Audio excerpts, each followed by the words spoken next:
Hi, എല്ലാവരും സദ്യയൊക്കെ ഒരുക്കാനുള്ള തിരക്കിലായിരിക്കുമല്ലേ? ഞാനിന്ന് വന്നിരിക്കുന്നത് ഒരു അടിപൊളി മാങ്ങ അച്ചാറിൻ്റെ റെസിപ്പി ആയിട്ടാണ്. ഇത് എളുപ്പത്തിൽ തയ്യാറാക്കാനും പറ്റും, നല്ല ടേസ്റ്റിയുമാണ്. അപ്പോൾ ഇത് നമുക്ക് എങ്ങനെ തയ്യാറാക്കുന്നതെന്ന് നോക്കാം. അതിനു മുന്നേ ചാനൽ സബ്സ്ക്രൈബ് ചെയ്തിട്ടില്ലെങ്കിൽ സബ്സ്ക്രൈബ് ചെയ്യാൻ മറക്കല്ലേ. Please subscribe this channel and press on the bell icon for the latest updates.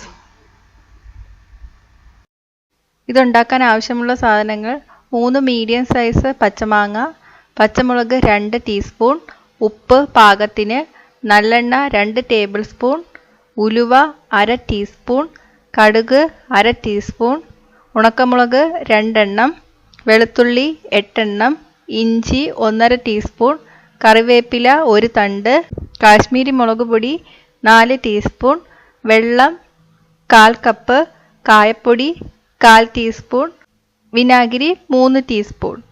ഇനി ഇതെങ്ങനെയാണ് ഉണ്ടാക്കുന്നതെന്ന് നോക്കാം. ഞാനിവിടെ 3 മീഡിയം സൈസിലുള്ള മാങ്ങയാണ് എടുത്തിട്ടുള്ളത്. മാങ്ങ ചെറുതായിട്ട് അരിഞ്ഞെടുത്തിട്ടുണ്ട്.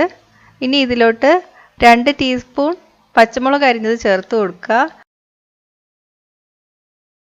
ഒന്ന് ഇളക്കി കൊടുക്കുക. ഇനി ഇതിലോട്ട് ആവശ്യത്തിന് ഉപ്പ് ചേർത്ത് കൊടുക്കുക.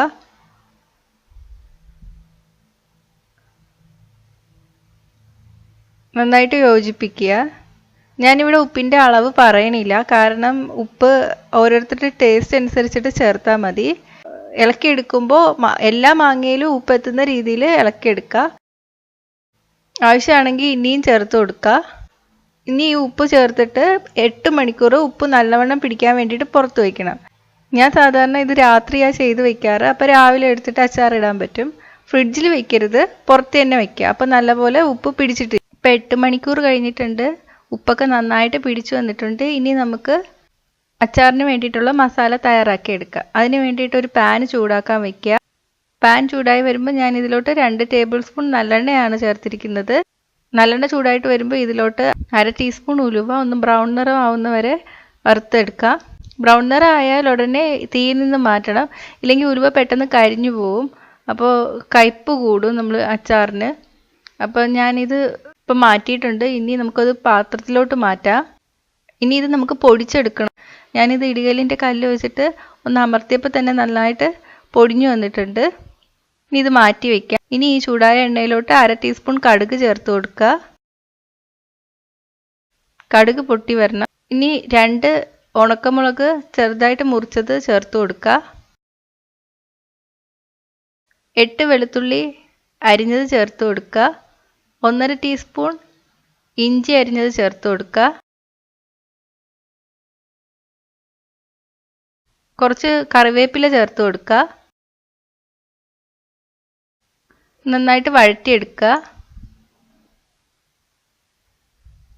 ഇനി ഇതിലോട്ട് നമ്മൾ നേരത്തെ പൊടിച്ചു വെച്ചിട്ടുള്ള ഉലുവ ചേർത്ത് കൊടുക്കാം. ഇനി ഈ വെളുത്തുള്ളിയൊക്കെ നല്ല സോഫ്റ്റ് ആവുന്നവരെ വഴറ്റിയെടുക്കണം.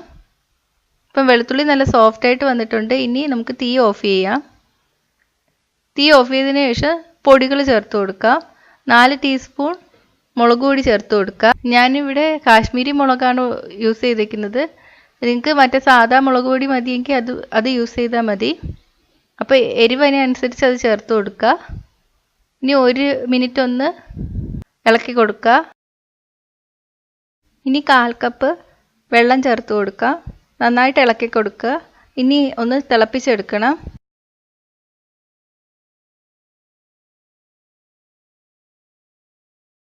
കാൽ ടീസ്പൂൺ കായപ്പൊടി ചേർത്ത് കൊടുക്കുക. ഒന്ന് ഇളക്കി കൊടുക്കുക.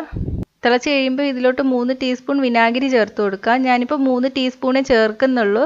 ഞാൻ എടുത്തേക്കുന്ന മാങ്ങയിൽ നല്ല പുളിയുണ്ട്, അതുകൊണ്ടാണ് 3 ടീസ്പൂൺ ചേർത്തത്.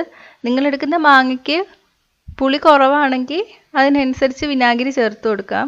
എപ്പോഴും പുളിയുള്ള മാങ്ങയാണ് അച്ചാറിന് നല്ലത്. ഇപ്പോൾ തീ ഓഫ് ചെയ്തിട്ട് ഇത് തണുക്കാൻ വേണ്ടിയിട്ട് വയ്ക്കാം.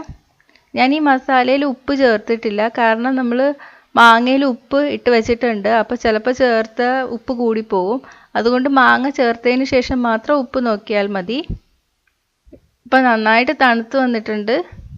ഇനി ഉപ്പിലിട്ട മാങ്ങ ചേർത്ത് കൊടുക്കുക.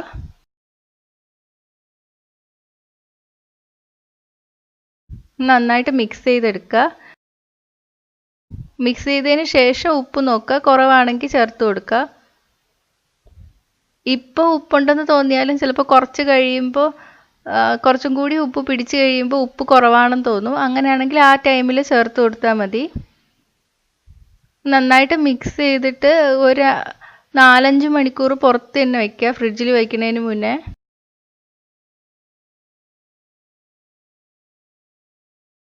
ഇപ്പം ഈ അച്ചാർ റെഡി ആയിട്ടുണ്ട്.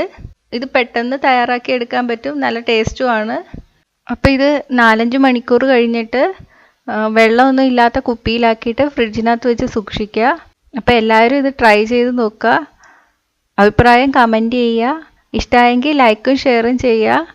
അപ്പോൾ കൂടുതൽ റെസിപ്പികൾക്കായിട്ട് ചാനൽ സബ്സ്ക്രൈബ് ചെയ്യാൻ മറക്കല്ലേ. Hi friends, thanks for watching. ഈ റെസിപ്പി ഇഷ്ടമായെങ്കിൽ ലൈക്കും ഷെയറും കമൻറ്റും ചെയ്യൂ. സബ്സ്ക്രൈബ് ചെയ്തിട്ടില്ലാത്തവർ സബ്സ്ക്രൈബ് ചെയ്യാൻ മറക്കല്ലേ. പുതിയ റെസിപ്പീസ് ഉടനെ ലഭിക്കാനായി നോട്ടിഫിക്കേഷൻ ഐക്കൺ ക്ലിക്ക് ചെയ്യൂ.